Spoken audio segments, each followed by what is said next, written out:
In today's video, I'm going to teach you how to change the language in Grok. Whether you're looking for a different language option for clarity, learning, or convenience, I'm here to guide you through this process smoothly. This is a quick and straightforward tutorial that should only take about 5 minutes. First things first, you'll need to open the Grok application. Make sure you have it installed on your device, and if it's been a while since you last opened it, it might be a good time to check for any available updates. Keeping the app updated ensures you get the best experience and access to all the latest features. Once you have Grok open, the next step is to create a new chat. This is basically like starting a fresh slate where you'll be able to test out language changes.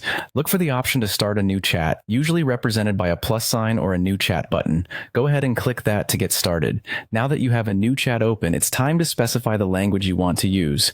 This is a crucial step because stating the language clearly in your prompt tells Grok exactly what you expect.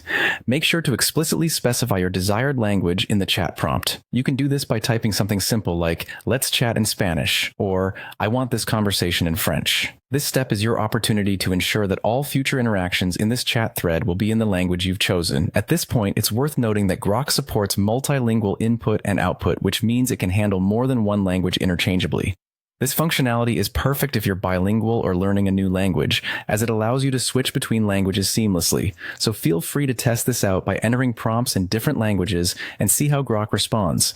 It can be a fun way to practice too, and that's all there is to it. You've now learned how to change the language in Grok. By simply launching the app, creating a new chat, and specifying your desired language, you can navigate your conversations in a way that suits your needs, whether it's for learning or just for ease of understanding. Enjoy the flexibility this feature brings, and don't hesitate to experiment with different languages that Grok supports. Thank you for watching, and if you found this tutorial helpful, don't forget to like and subscribe for more quick tips and guides like this one.